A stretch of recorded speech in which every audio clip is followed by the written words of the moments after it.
So welcome to our second episode of Patent Insights Videocast series.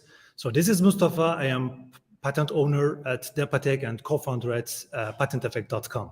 So as you know that we organized our first episode of Patent Insight Videocast series 2 weeks ago, and thank you so much for your very valuable comments and feedback. So we are so appreciated and so happy to hear that it was so helpful for our audience, to the IP professionals and innovation experts and managers. So today we are here in the live stream with two valuable and expert speakers from Munich. So we will talk about in a different subject of IP management. But before going forward to our topic and before inviting our speakers to the stage, so I would like to say something about this video cast.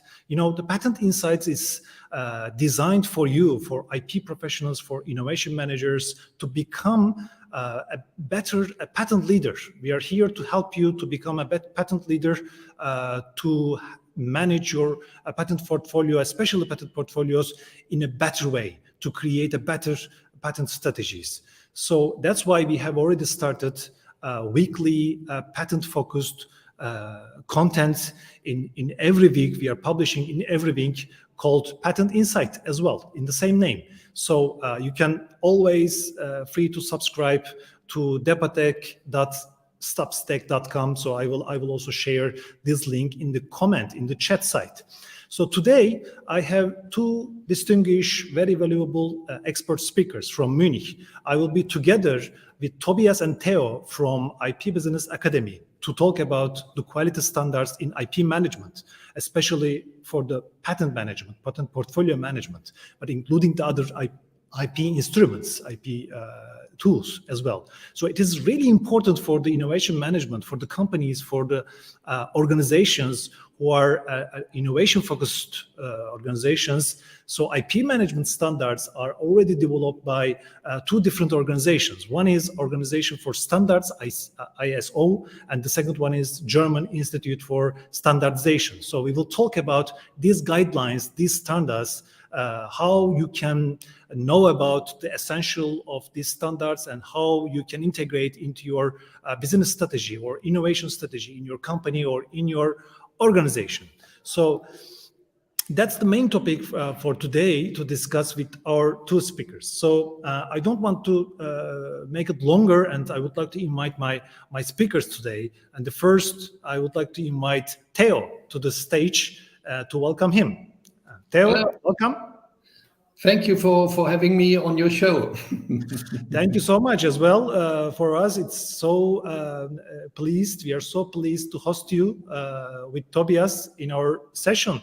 So I think our audience will get benefit from your insights and knowledge that you will be presented in upcoming minutes.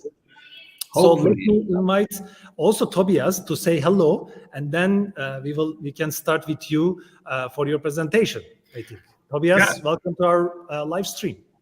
Hello, and thank you very much also for having me and for getting the opportunity that we can discuss today about quality standards in IP management and, of course, also the practical implementation of them. So that is of a bit of a riddle for some how to implement them. What does it actually mean? So yeah, thank you for having us. It's our pleasure to host you, both of you here. So it's one of the hot topic in the IP management nowadays in the global way. So I am also looking forward to listen your insights and information about this topic today. But before starting, I would like to share one information with our audience. So you can ask your questions or make your comments, suggestions in the chat site in YouTube. So you can always involve in writing way. So you can just immediately leave your comments or questions in the chat while our speakers are presenting their slides. So this is the first information or reminding before starting. The second one is don't forget to subscribe depa.tech.substack.com to receive weekly insights and information to your inbox. It's free of charge. So we are publishing weekly newsletters. So you are able to see on the screen the link. And another announcement for the German territory. For Germany, so we are publishing Patent Barometer in Germany 2022 to describe the innovation capacity of the Germany in terms of the patent data. So you will be seeing lots of statistics and trends regarding Germany landscape that is prepared by using patent data. So it will be published in mid of May. So don't forget to be a part of it. So you can just subscribe on our newsletters, so you can get benefits when it is published. So Theo, I think we are ready to start. Our audience are also waiting for your insights and information. So I think if you are ready, I can make it visible, your slides yes, please. on the screen, and I can leave the stage for approximately 40 minutes, and then we can go forward with the question and answer with the audience. So stage is yours. Thank you very much for your warm words, Mustafa.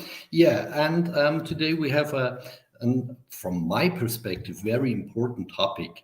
You know that the world out there has changed in the last, let's say, decade or 15 years with globalization, with the fourth industrial revolution, and all that has its implications for IP and IP management. We see different kinds of business models out there. We see different kinds of patents, of technology, of collaborations between companies out there. And all that is influencing the way that we have to behave when we think about IP management. Because this was recognized by many people out there, standards were created on proper IP management. And as Mustafa said in his introduction, I want to introduce you to two of these standards, two standards, the ISO 56005 and the DIN 77006. These are probably the most discussed standards regarding IP management out there. And therefore, I want to show you what they have in common, but also what are the differences between those two standards. So let's start with the ISO 56005. This is first of all, an international standard. So its application area is global. It is a worldwide standard, so to speak. And the ISO 56005 is looking on IP management from the perspective of innovation management. That means that for the ISO standard, the IP management is kind of part of innovation management. And therefore, although it says that the ISO standard can be applied not only to technical innovation and technical IP rights, such as patents, but also to others, due to the fact that the IP management is seen as a part of innovation management, we can assume that its focus is more or less on technical innovations.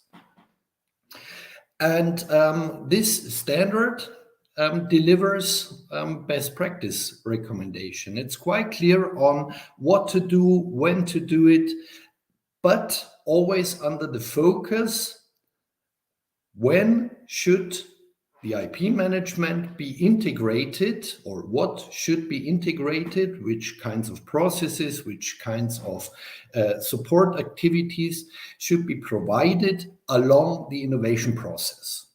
This is the concept of the ISO 56005. It's quite different when we look at the DIN 77006. This is a national German standard, which means that originally it's only valid in Germany, but we are aware of organizations outside Germany that are also applying the DIN 77006 for good reasons, because the concept of this DIN standard is a different one, because you probably know the ISO 9000 and 9001 standard.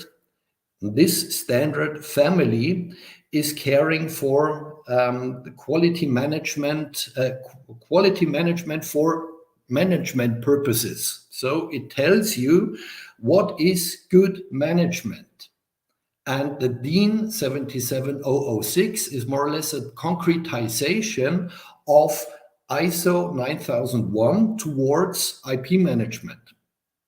And that means that all the principles that are well known, very well known from the ISO 9001 are taken and applied to IP management. And this standard is explicitly there for all kinds of intellectual creations. That means that it is not only to be applied within technical innovation processes, but it could be also applied, let's say, in a publishing house that is not making any technical innovations, but that is offering or performing the trade of copyrights, for example. So the focus of the DIN 77006 is probably broader than the focus of the ISO. And what is also quite important to know is that the DIN, as it is a member of the ISO 9000 family, is auditable. Yeah, you can at the end say we apply the DIN 77006 in our company, and we want to make an audit whether we have applied it in a right and sufficient manner, and that is a signal then to the outside that you care for quality within your IP management. Okay, so what is the content of those two standards? Let's start with ISO 56005. This standard has a certain kind of framework for IP management, which is more or less the prerequisites for proper IP management defined by ISO 56005. So what you have first got to do when you want to apply this ISO standard is that you have to understand your organization and its context. That means that you first have to set up your mind what kind of organization you have, which industry you are in, what technologies you develop, who are your customers, who are your suppliers, where in the value chain are you located, which kinds of business models do you apply, and so on. So get a holistic view of your whole organization. And that is important because from this view, you can then derive, for example, your IP strategy. An IP strategy is probably meaningless if you do not have this kind of understanding. The second point is that you have to establish systematic IP management. That means that IP management is nothing that should be performed by accident.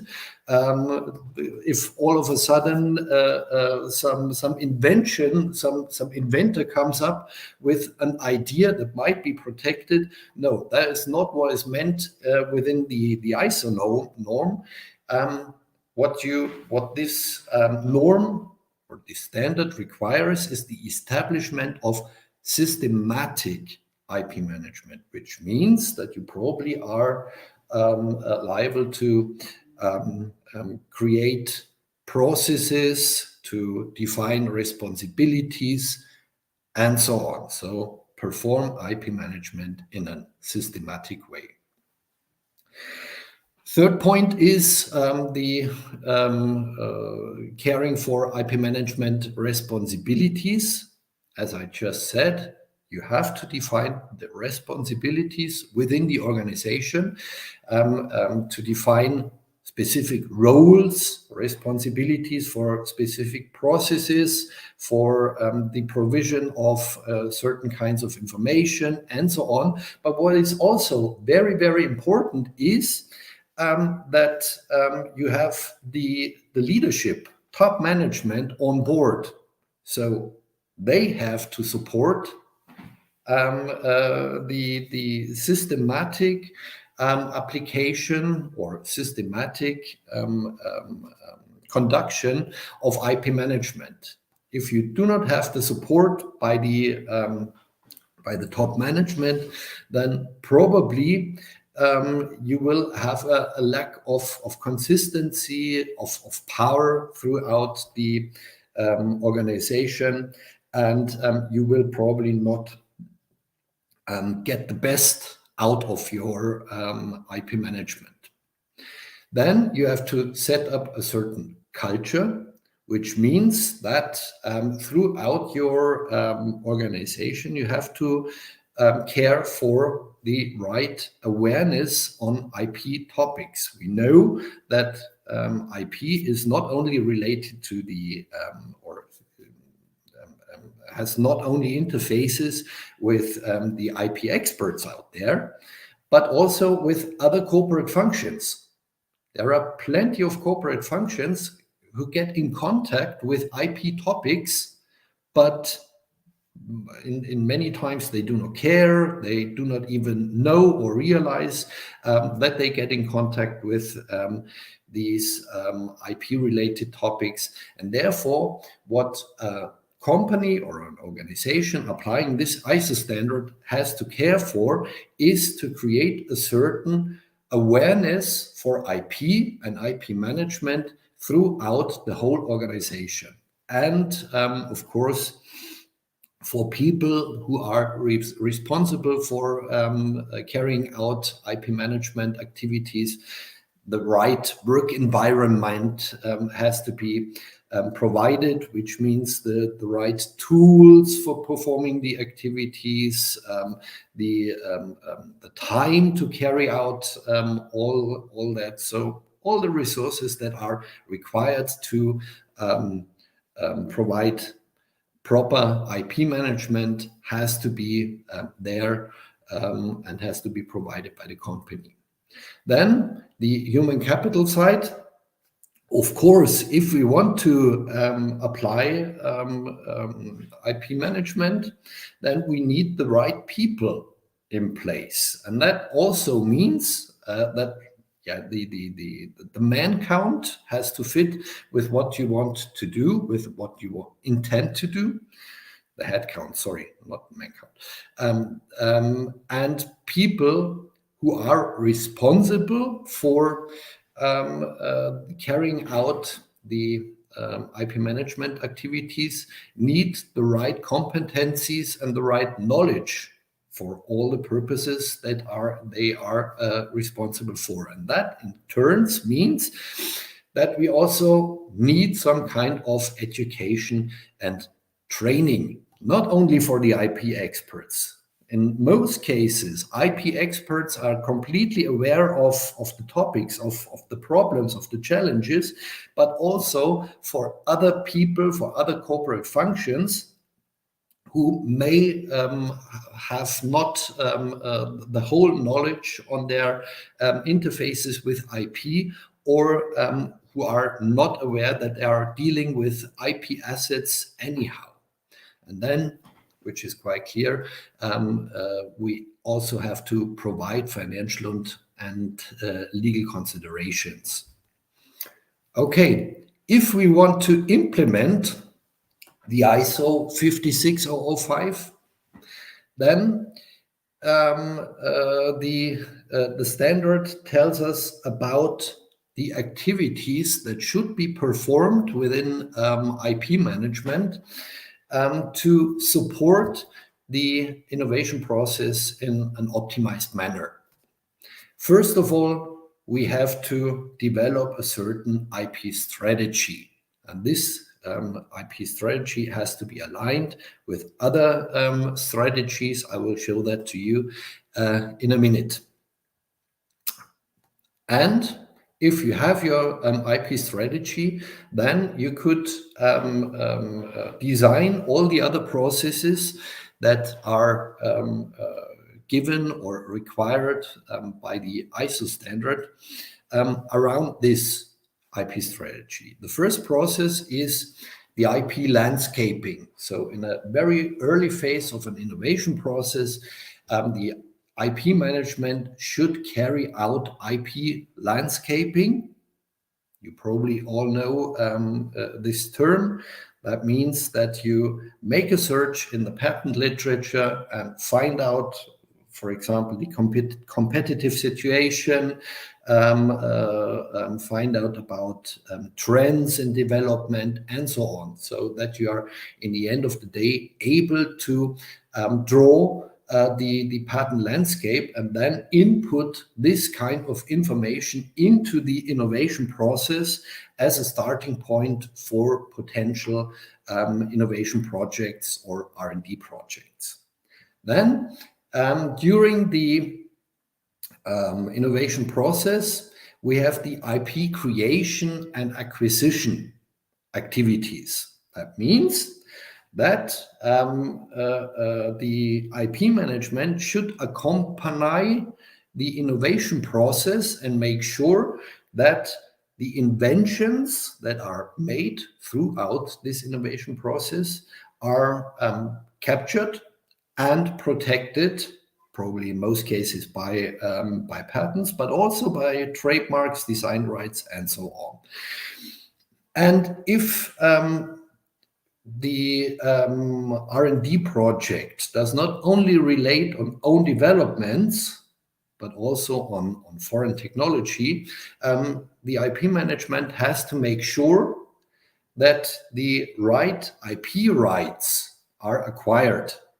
So take licenses for technologies that are not developed within your own company. The third process that, or the third activity that should be carried out is the maintenance of the IP portfolio. So from the second process, from the creation of IP rights, IP portfolio is derived, and this IP portfolio should serve for the potential to differentiate from competitive offers for a longer time. And if the patents have been created in the right place, this means that your company, is the only one to offer a certain feature or a certain functionality. And if the customer requires or appreciates this feature or functionality, then he will probably either choose your product or be willing to pay more for your product. That means that if you have the right portfolio in place, and if you manage this portfolio in a good manner, then you increase the overall competitive advantage of the innovation once it is in the market. Then the fourth process is the IP commercialization process. That you should think about whether you could grant licenses to anybody else. Probably the most important process for the exploitation of own IP rights is the selling of own products. Own products that contain the protected functionalities or features. And then one very important point, and the importance of this point or activity is constantly rising. That is the IP risk management. In former times, if you heard about IP risk management, it was often the understanding that it was the risk for your IP right. For example, for your patent that is offended by a third party and maybe destroyed by a third party. But as developments and business models are getting more and more digital out there, and as we are applying standardized technologies like telecommunication technologies within our digital concepts, the IP risk management is getting harder and harder to perform, because the things are getting more and more complex. You could, in many developments, you could hardly figure out whether you are infringing third-party rights or not, because there are literally thousands and thousands of patents out there, and in many times you cannot check each and any of these patents, because if we only take 5G, we are talking of about more than 100,000 patents related to 5G out there, and there are comparable technologies that have the same patent landscape around them. Therefore, IP risk management is getting more important, but also more complex. Okay. When we want to implement the ISO standard, then the standard tells us that we should first set up a strategy. And this IP strategy has to be aligned not only with the innovation strategy, but also with the business strategy. So these three kinds of strategies build, let's say, a magic triangle.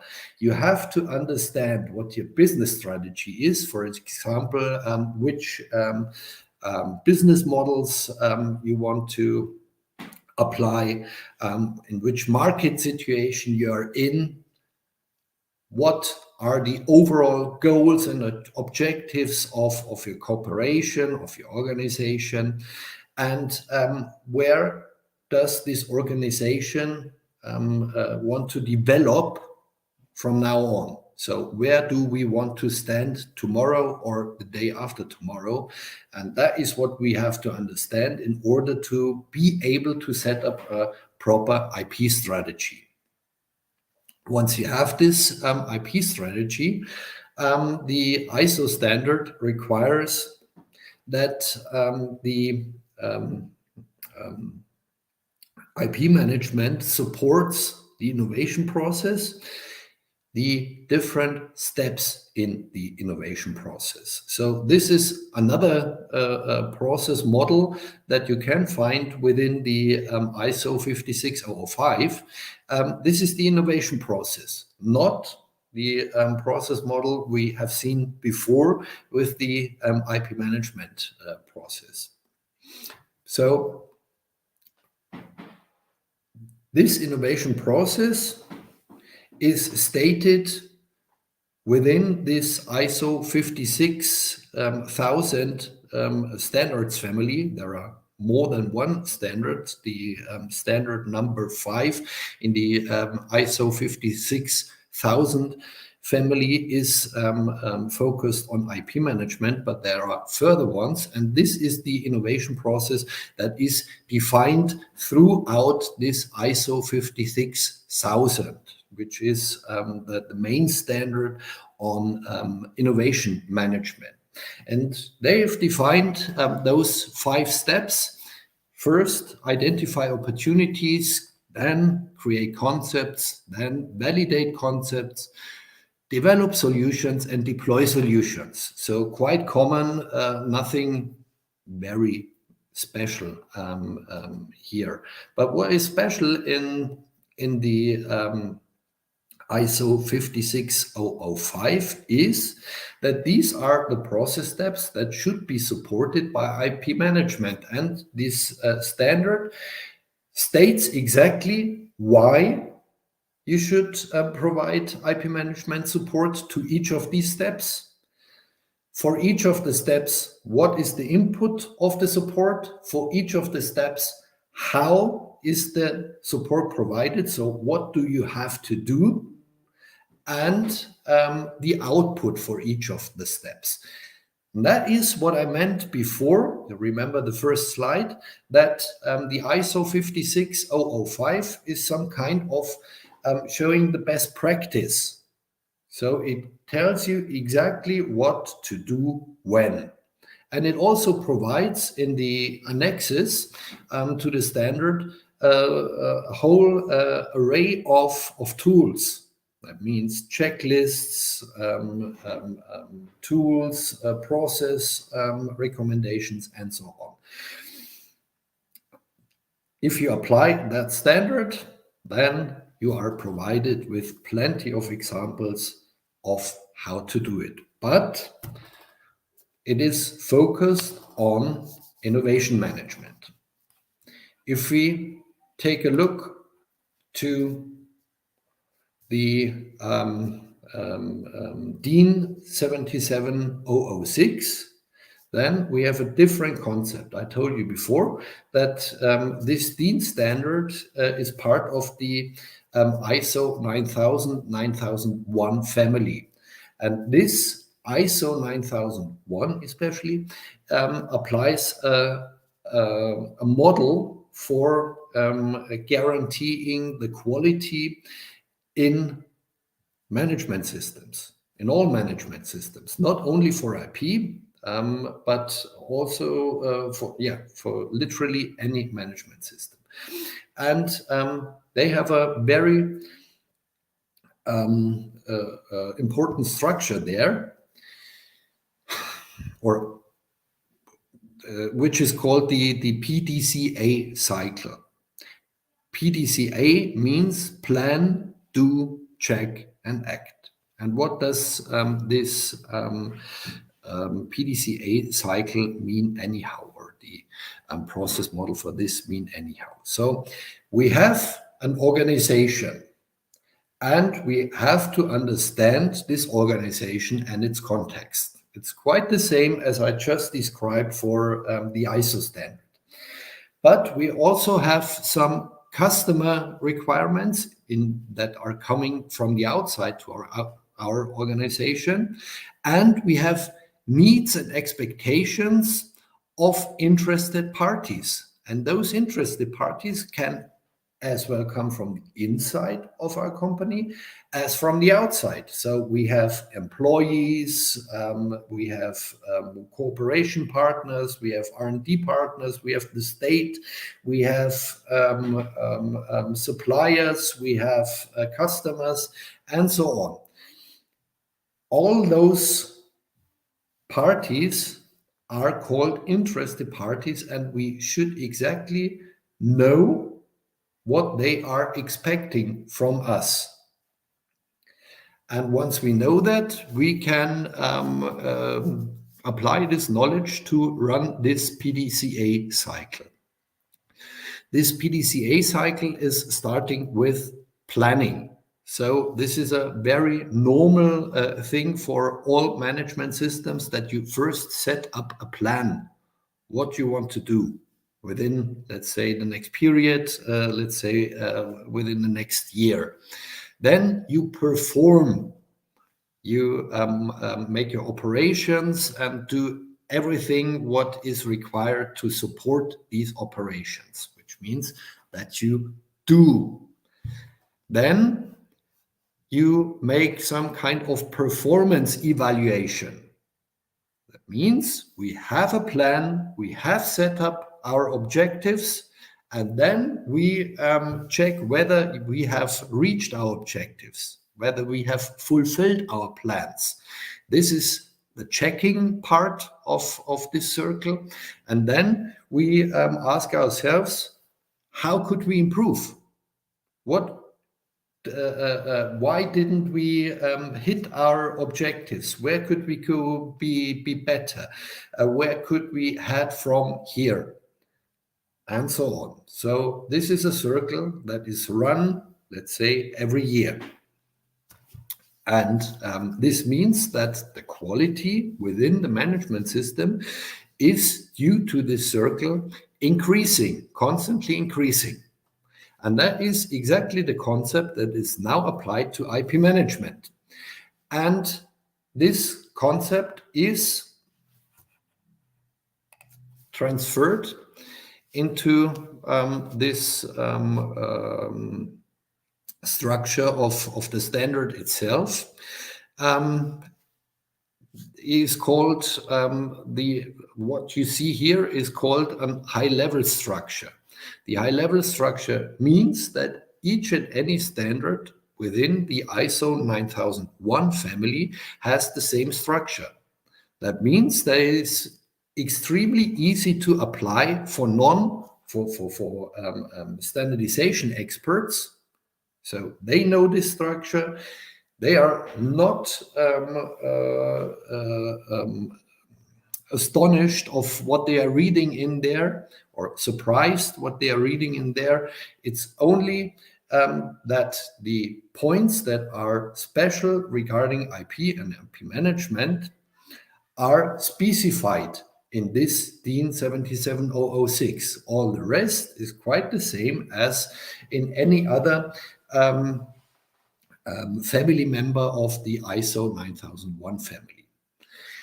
And as you can see in this slide, it's in many instances the same prerequisites for the application of the standard as I've shown to you within the ISO 56005.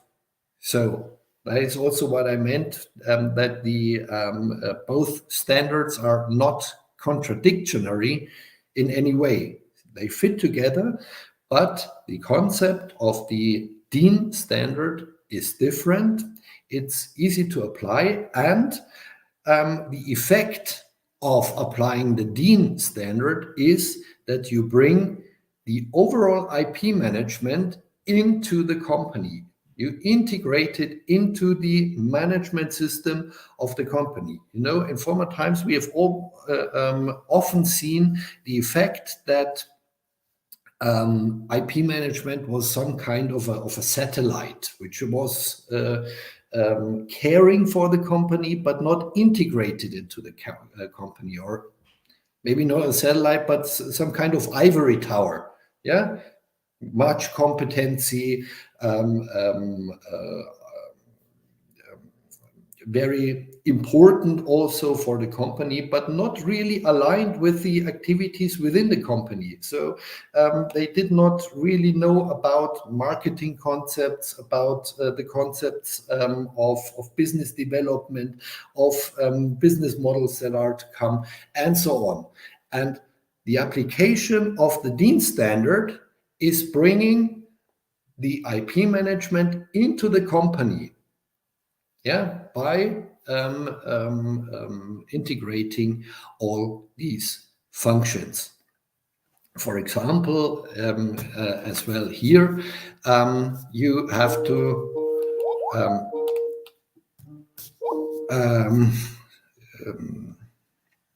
understand the context of the organization as described before within the ISO standard.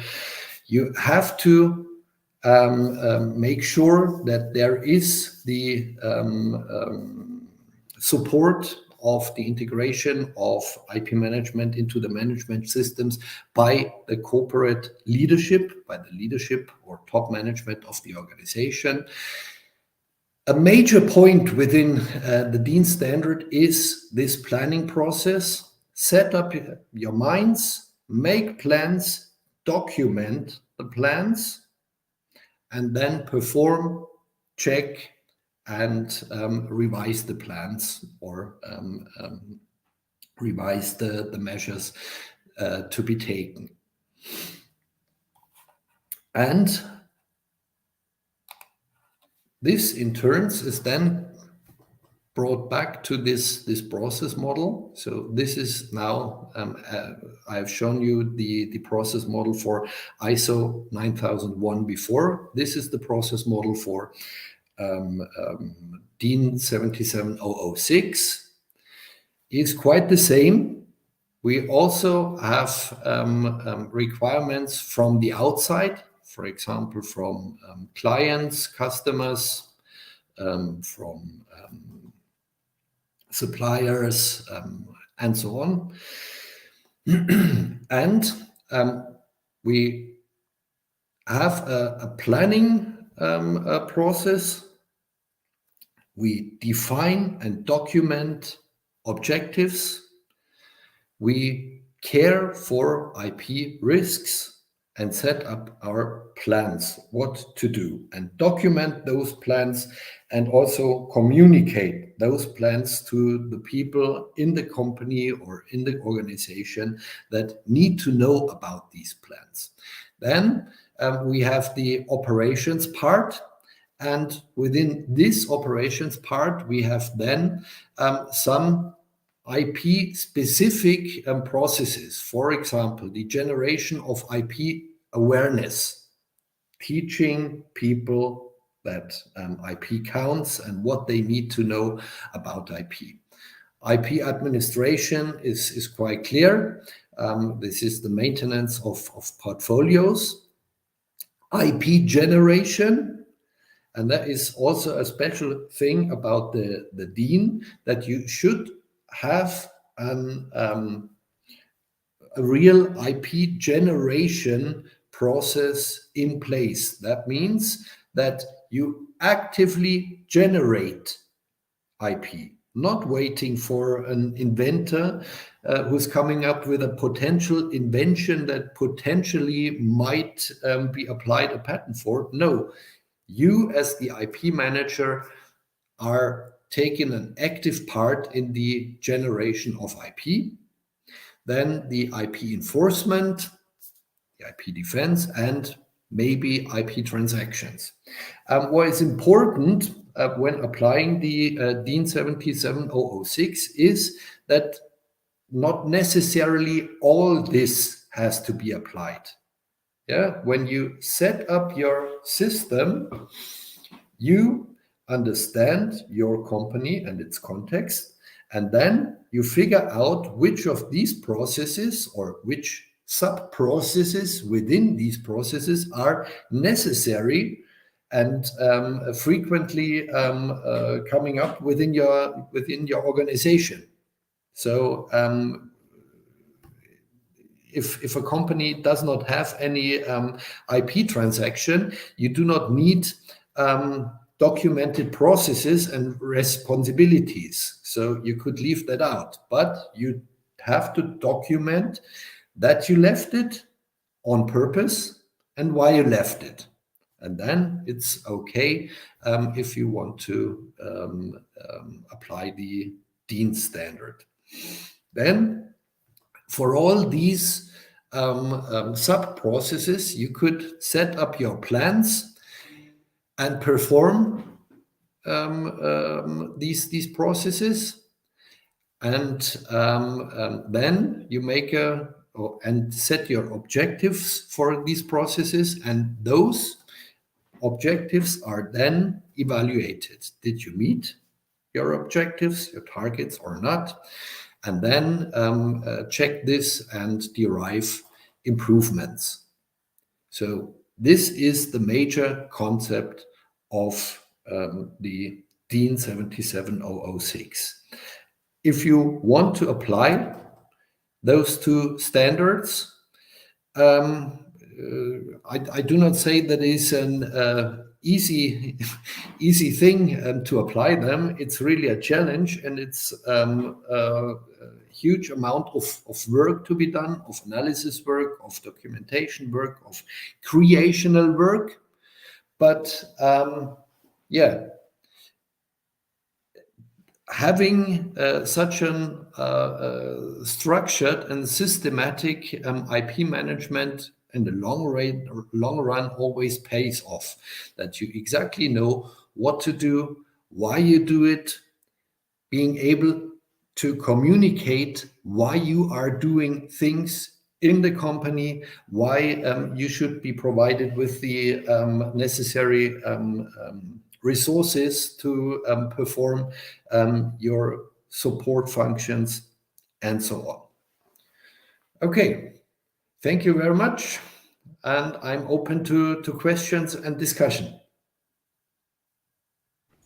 Yeah, Theo, that's really good. Thank you so much for your insights and information about two different and major standards in the IP management. Maybe while we are waiting the comments or questions, I need to say that, or I can ask to you, Theo, because you mentioned that at the beginning, IP management must align with innovation management and also business strategy of the company or organization. That's why the ISO standard, IP management standard in ISO is under the innovation management. So can we say that if a company is not created their innovation strategy, for example, if they didn't define the customer segment, if they didn't define the needs of the customer segment or territories as a market, so it means that, what do you think? Does it mean that the patent applications are not clear? Which territories should I protect my invention? Or which kind of customer segments do I need to enforce my IP in terms of commercialization or any risk management? So what do you think about this perspective? I agree. And what we can observe out there is that starting to think about the implementation of IP management standards also is the starting point for thinking about different procedures, processes, strategies within the company. So that after all, you have a better alignment within the whole company. Maybe if you are thinking about applying the ISO standard in your company and then finding out that you cannot answer many of those questions because you do not have the right innovation strategy. So what is the expectable outcome? That you first think about your innovation strategy, because then from the perspective of the ISO standard, you cannot develop an IP strategy or apply proper IP management if you do not have this innovation strategy. And therefore, probably the application of such a standard serves for, better management competencies throughout the whole company. Yeah. In many times. Yeah, that's true. So that's great. So I think maybe the audience are waiting for their comments for at the end of the session, maybe. So we can continue with Tobias. Theo, thank you so much for information and insights. So Theo will be here, and thank you for your patience and audience. So you comments or questions regarding your presentation. So Theo will be here with us, so we can continue with Tobias. So yes. Tobias, so you will share some other information and insights about IP management. So yes, so I'm going more into the specifics of the creation of an IP culture and IP awareness building. So this is one of the processes that are required by the Dean. And I'm basically explaining a bit more in a practical way how to define the IP needs of the different company functions and how to implement the standards in especially the Dean standard in IP management more practically. So I'm going to the first slide. So this is basically what Theo just explained. So I want to start with a big overview of the Dean and again with the key logic. So what is the Dean standard actually giving us for guidelines? So what do we need to implement? What do we need to do when we want to implement standard? And it gives us some guidelines how to include the IP management system processes into an existing management system that you have in your company. So it gives you guidelines for the different processes like IP awareness, like IP administration, IP generation, IP enforcement, and so on. Of course, it depends a lot on the company, how it is built, if it is a startup or if it is a big international company, how to exactly implement that process. So the guidelines are not saying, okay, you need to implement it exactly this way, but you always need to look into the individual case of your company, how it's organized. So in a startup, maybe one person has the duties that in a big corporate with a very sophisticated departmental system, many departments are taking care of. So you need to be flexible and organize all the processes and implement all the processes exactly how you need it in your specific company size, or also depending on which industry you're in, how many partners you have. So you need to take all that into account when you decide in which specific way you implement the processes that are required by the standard. The good thing here is, of course, because you integrate it into an existing management framework.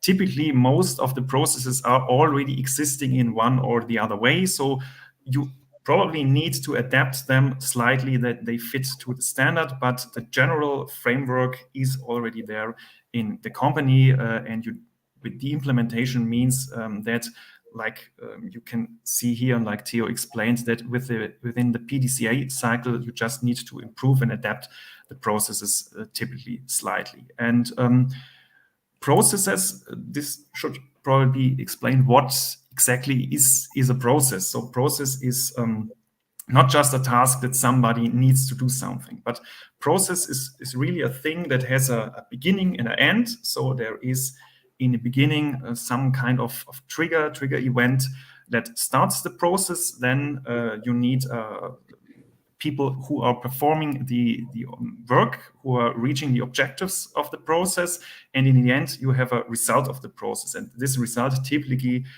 starts then again a next follow-up process. And in the process, it's of course important that you have different people who are responsible for the different works inside the process. You need to have a person who is accountable that the process is properly performed. You need to document everything, report everything. So yeah, process is a lot more than just a person needs to do a specific task. And here is just a process chain, a process line of the key processes that are part of the DIN framework. So like Theo said, not necessarily every process needs to be there in that detail, like the IP transactions, if you don't make IP transactions. But you need to think about it and document it. And just going shortly through the process chain. So first, IP strategy development. There it is important that this process does not start out of nowhere, but you first need to have the basic corporate strategy, because the IP strategy is derived from the corporate strategies, or the existence of the corporate strategy kind of triggers the IP strategy development process. Or if the company changes something, introduces a new business model, also you can have there a need to reach new goals with your IP strategy. So yeah, this can all trigger this process that you need to adapt the strategy that you have. And the end result of an IP strategy is that you know which types of IP goals you want to reach, and in the end, which types of IP you want to actively create based on the business model, based on the goals that your company has. And this result is then basically then the trigger of the next process here in a process chain, the generation process of IP. And this generation of IP, this does not mean the same like just prosecution. It's a lot bigger, because here you're really starting with what your IP strategy gives you for IP needs and IP goals that you want to reach. And then you're systematically trying to create the patents, but also the other IP rights that are required to protect your business model or the products you are selling. So it's a process that involves really a lot of different people, because to create systemically this IP, you need to have first the inventors, of course, but you need also people, for example, from the marketing and sales, who are then showing you, okay, what is the customer actually wanting? So what are the features that could create some exclusive position for us in the market? People who are doing the focus groups, giving us feedback. So it's a lot more than just the IP department that is doing the generation of IP. And for that, you need to have a lot of people in that IP generation process. And for that, I'm later coming back to that, you need to raise the awareness also about IP-related topics in many other functions in the company outside of the IP department. Then, when that process is done, of course, you have IP administration. So it's basically portfolio management, portfolio maintenance. And then you have, after that, the IP risk management process, which is, again, a very important process, because in the end, you want, especially in digital business models where competitors come from all sides. So you're not producing just a physical product that you want to sell. And when you sell that product on the market, you know exactly your classical competitors. So you're looking there for IP risks. But nowadays you have digital competitors from Google, Apple, and so on, Amazon. or you have also small software startups that you are not really aware of. And when you're not just selling a physical product, but you're selling additionally onto that physical product digital services on top, and in the end you're making most of the profit in your company with that digital services, then it's really a very important thing to look for IP risks related to the digital competitors that are here showing up. Of course, then the following process enforcement, defense, and transactions are dependent on what you found in your risk management process. Then the second last process, also a very, very important process, IP reporting, because within that framework, you constantly have to review what you're doing. So when you produce your product and you're putting it onto the market, and you have your IP portfolio that is perfectly designed for market launch, and then your product is running for some time, maybe after some years the IP portfolio does not work anymore because the competitors also were not asleep. They designed alternative solutions. So you need to constantly review your portfolio, and for that you need to have that reporting processes, because you need to observe what all the other competitors in the market are doing, and you potentially also need to come up with new solutions that you can newly protect and integrate into further versions of your product. So this is also a very, very important process. Without that, this whole PDCA cycle logic does not really work. And finally, that is a process I will dive in the next slides, is the IP awareness raising process. So IP awareness raising and the building of specific IP competencies for the different functions in a company is a very, very important process, but often a bit neglected. And it's so important because nearly every function in a company has, to some degree, some touch points with IP. They need to be included in all that processes.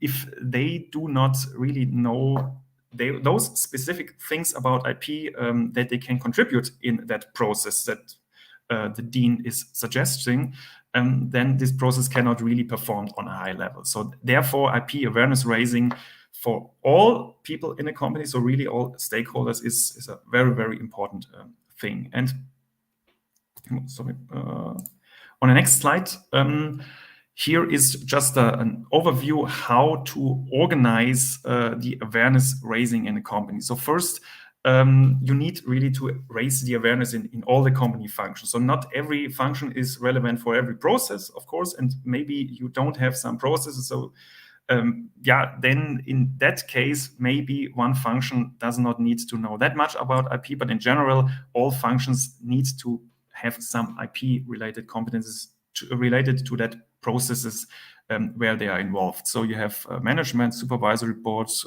controlling, marketing, purchasing, sales, R&D, digital development, business development, product management, production, quality control, IT, logistics, HR. So in general, every of those groups is to some degree involved in one process. Sometimes they even need to be aware that they are triggering the process. So they are observing, okay, there could be an IP-related risk, or there could be an IP-related opportunity. And then they themselves need to come forward to the IP department and inform them, okay, we have here some opportunities or risks. And this is basically also where typically IP-related problems appear, because the IP expert, of course, sees immediately that there is a risk. But if it's a function that does not have that much connection to IP, problems can occur. And this is often the problematic position. And so of course you cannot really train a function in a company that has not mainly IP as a job up to the level of an IP expert. So you need to clearly define for each process, for each function, what is it actually that they need to know, and also what they don't need to know.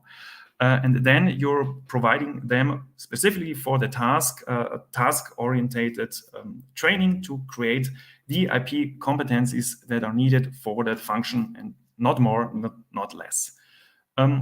Here on the next slide, I'm going a bit more into the detail of a specific function, the digital development team in this case, because this is one of the more current and more fluent functions of a company. So here you have, of course, a team that has some objectives which they should reach. So these objectives are set by the organization, and based on them, you need to define, okay, what are the IP relevant aspects that you need to train them. So in digital development, it can be many different things depending on the company structure, what they're actually doing. So, for example, here on the right side, some illustrative points. So you can have, okay, software development, very basic. You can have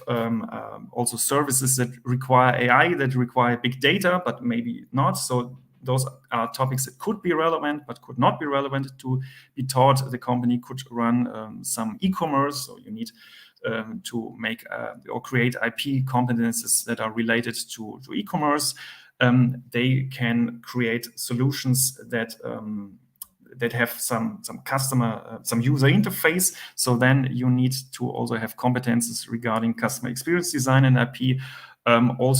When they are creating everything on their own, this is probably not that important, but when they're using external programmers to program the solutions or open source from outside, then also supply chain management can be interesting. So this is just general building blocks on what could be interesting. And now the next step is when you have identified, okay, what are the objectives that are the specific functions having in my company, which is very unique for every company.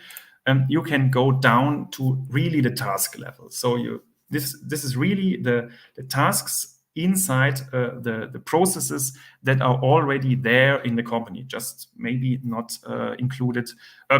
Just maybe the IP processes are not included or aligned with that process, but those are the processes that are already there. And here also a very simple example for software development. So software development, you have basically 3 stages. So first, you want to identify the requirements for the software, what should be reached, what is in the end the product, what do you want to offer the customer. Then in the middle section, it's the practical development of the solution, of the code, of the architecture, and in the end you have the software testing, so with focus groups, beta testing, and so on. And for each of those here really tasks or tiny process steps, you can then define the IP competency. So for example, when you really want to make IP generation, so then you need to align the creation and the production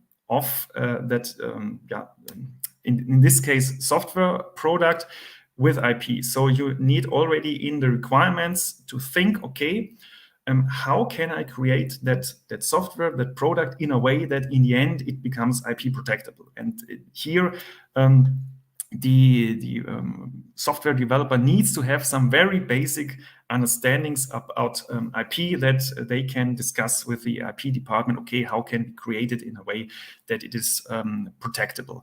In a practical development and production step, also questions can arise. For example, how do we practically make the code? So are we using code from external developers?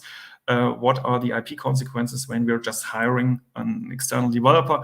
Or what are the IP implications when we're using open source code, for example? So those are things that the software developers need to be trained in. And finally, also software testing. This is done with beta testers typically. So you get some feedback from actual customers, and you have some feedback. What are the features that the customer really wants? And then based on that, you can rethink, okay, what is actually the IP I want to have? What are actually the features I want to protect? And here you can make a kind of permanent review of the IP generation process, because, okay, in the beginning, I was thinking, okay, I want to sell this product to the customer and create the IP for that. And in the end, you get a feedback from them, and then you come up with new ideas. Okay, I need to protect maybe a bit different features from that to actually protect what the customer really wants, so I can hand out a valuable product to the market. And so in the end, the level of competencies is always up to that level that the non-expert in IP is able to really discuss with the IP expert the topics. So they should not do it on their own, but they should go to the expert. It's awareness raising and not really educating them to be independent and do independent IP work, of course. So that's also not possible, because I mean, they're all experts in their fields. They have the duties, so they have also limited time to make the training. So you need to find the right level, how much they need to know. And finally, when you have assessed, okay, what are those teams doing in my company, what are their duties, what are on the very lowest level the tasks that they need to fill, then you can create something like here, a checklist with possible IP-related competencies for in this case software developers. So like I said on the previous slide, first a bit of an introduction into the different IP rights that could be relevant to protect then my digital solution. Then also a bit of an introduction into the process, how to create or how to generate IP in such an agile process like software development, because I mean you have constant review with your customers. Also, when the product is already launched, of course you can get feedback with the customers. So it's a bit different than when you're selling a physical product, where you sell it and basically at the point of the launch of the product, you need to have your IP and then it's fixed. But when you're having a software product, you can constantly update it, add new features into it, and then you can also, of course, or you have to also, of course, create the fitting IP to all the updates of the product that you're creating online. And so the other points also,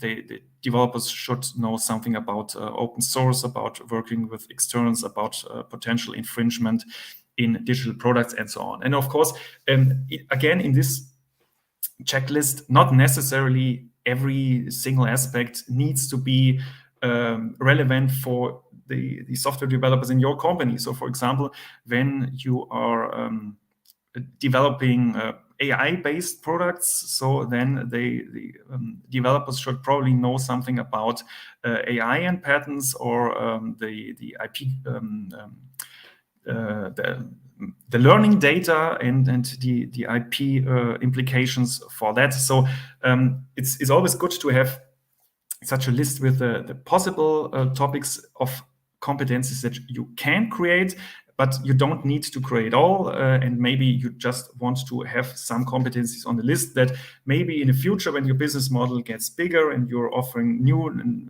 other services, then you can just go to the list and say, okay, now I need more IP competencies, and I can also teach them to the software developers. Or maybe some competencies are not needed anymore because I don't sell that product type anymore. So you can also reduce the training. So it's always like in the PDCA cycle said, you always need to review your processes, and maybe sometimes something is not necessary anymore. Sometimes you need more training.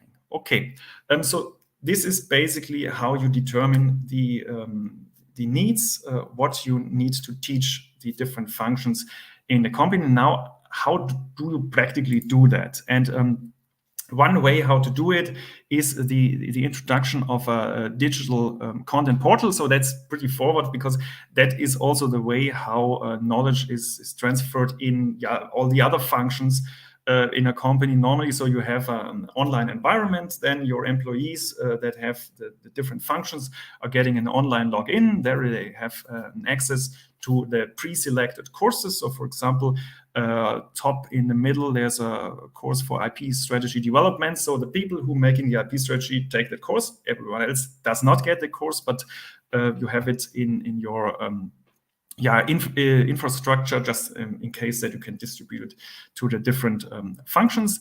And then you let the different functions take the courses that are designed for them. So it can also be any format you want. So typically, for example, a 10 minutes course about the topics, or you can also have how to say it,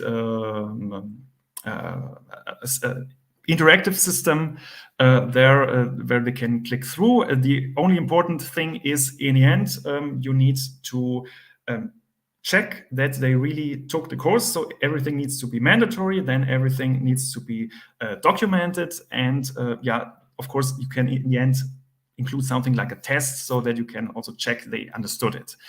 And so the advantage with this digital solution is that it is very flexible. So again, like with the PDCA cycle logic, you always need to improve and review. So if the company changes somewhere internally or externally, there is a merger, the company has a different business model, produces other products, you probably need to adapt the courses.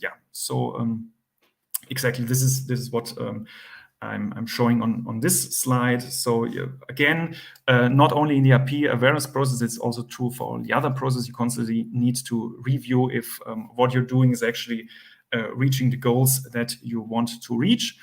With such a flexible online structure, you can always add new courses and document what is done. So that is one way to fulfill the awareness building and IP culture building requirements, how they are designed in the DIN. And just to give you some examples about why it is important to have this system installed in a company, not just do situationally some training for a problem that just appeared.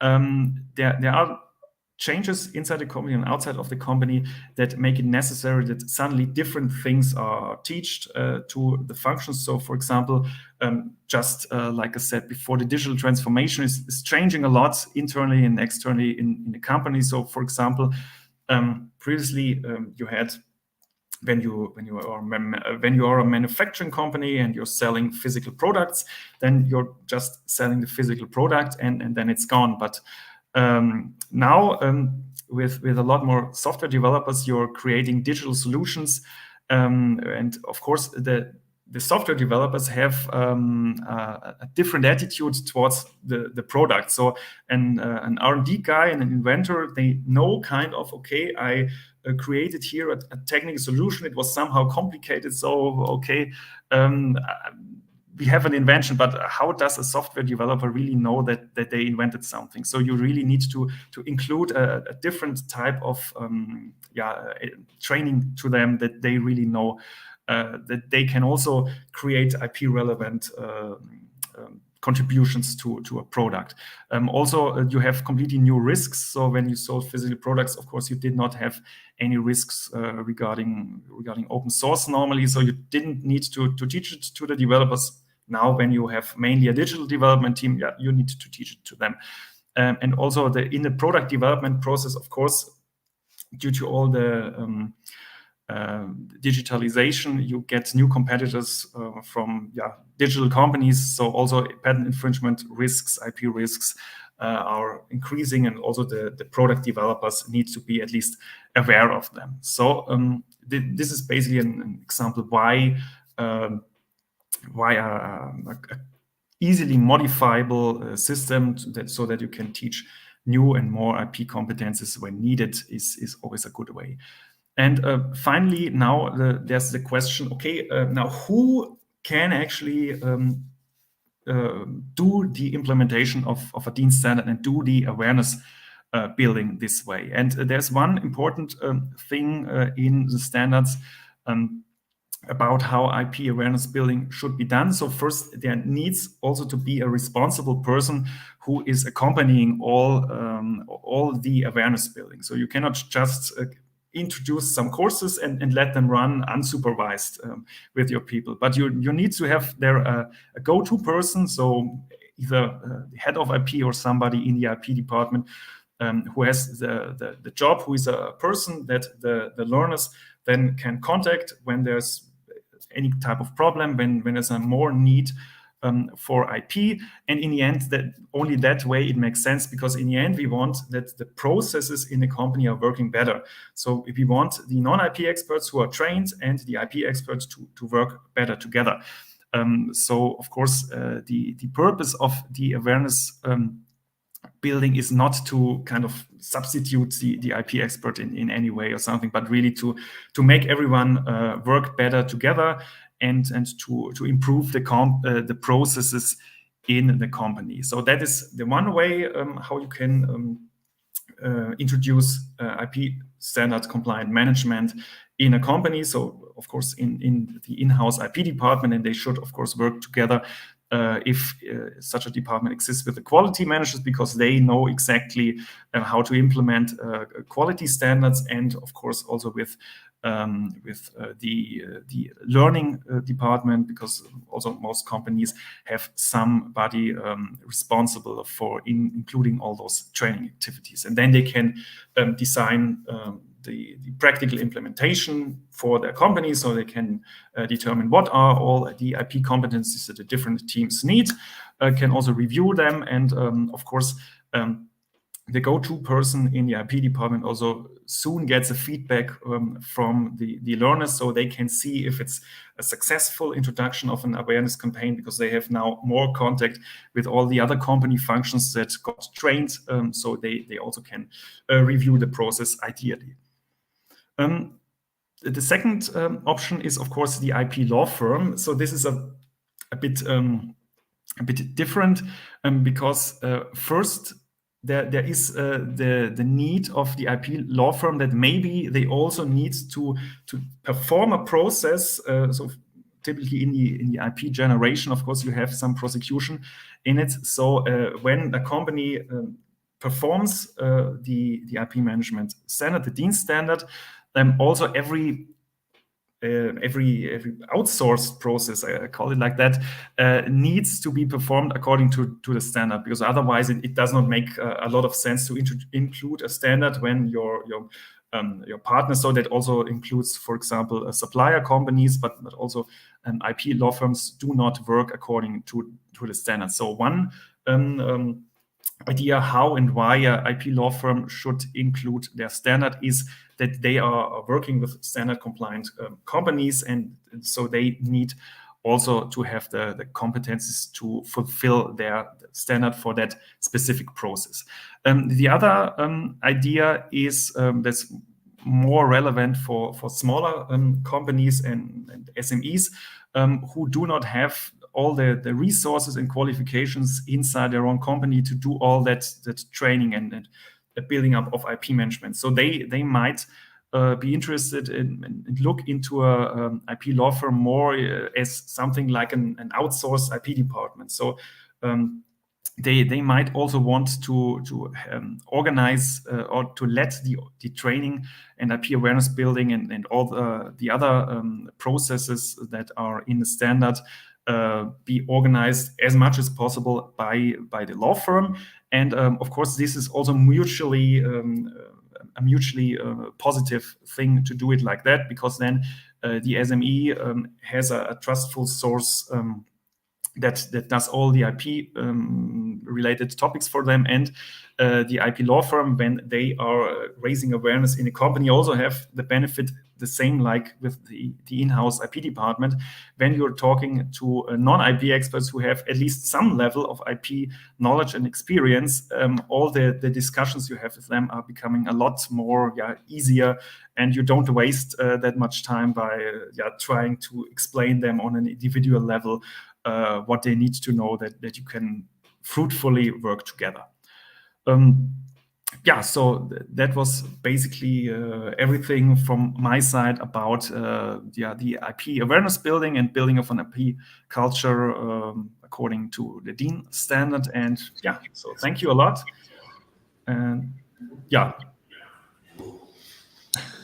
Yeah, thank you so much for these examples, Tobias, especially for the last one, for the training, providing a training in a company or organization. It's dividing into two main pillars, in-house and working with IP laws. Of course, these two options have pros and cons, advantages, disadvantages in each segment, so that the companies need to decide. But before, in earlier slides that you presented, in the checklist, there's a checklist for the companies to define what they have now and what they need for an effective IP management. One thing, what was interesting about your question is infringement risk for a kind of a product, for a company.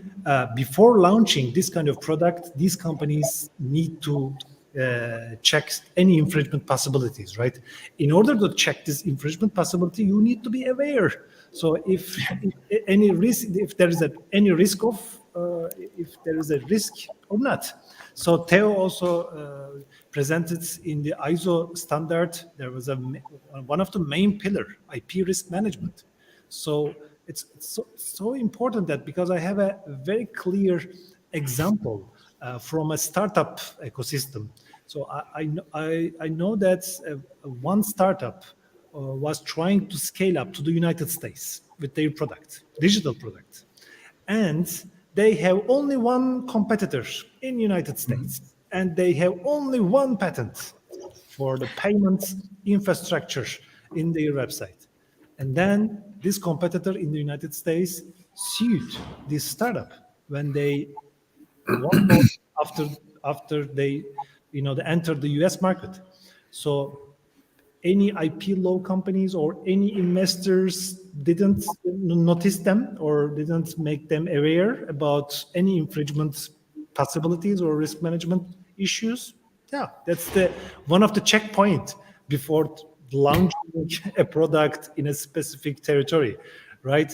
So, you are absolutely right, Mustafa. The IP risk topic is absolutely the challenge is absolutely rising, and the newspapers are full of such cases. Just think of Nokia suing Mercedes-Benz. It was a major case of two very large companies. So not only the startup companies are hit by IP-related risks, but also the very large corporations out there. Exactly. So we have one comment or suggestion from the audience, not a question, but he or she, I don't know the name,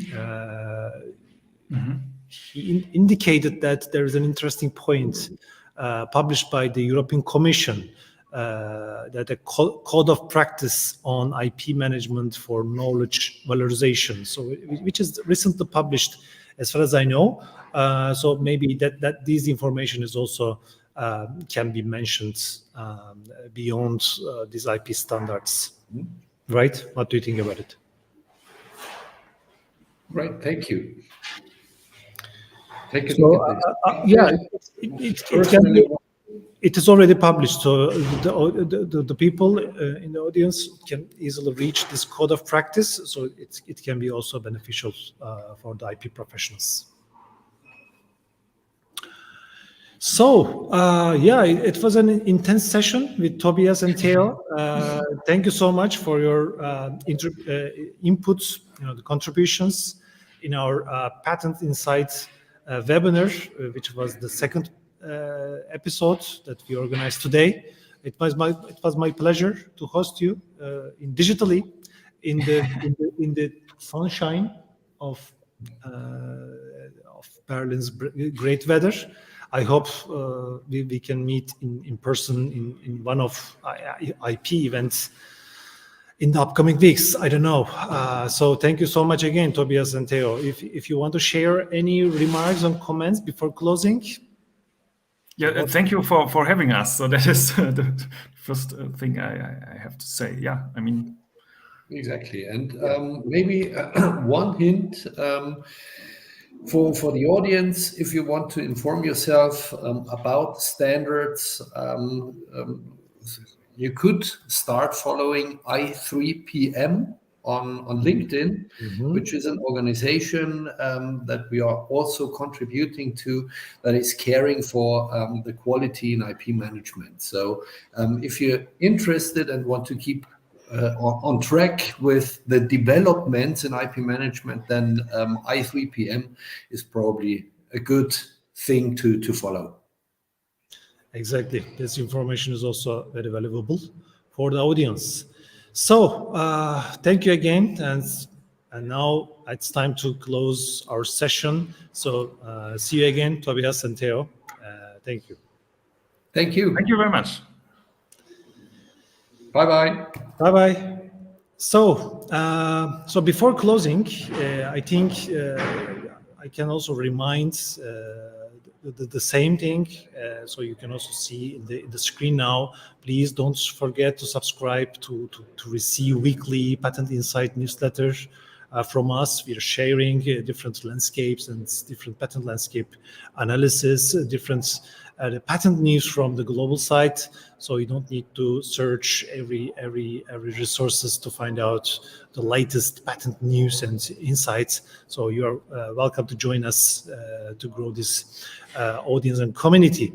So last reminding that in the middle of May, we are publishing Patent Barometer in Germany, which is a kind of patent landscape report for Germany. So we are analyzing the Germany territory in terms of patent application numbers, the technology trends, in terms of patent filings, in terms of the published patent documents.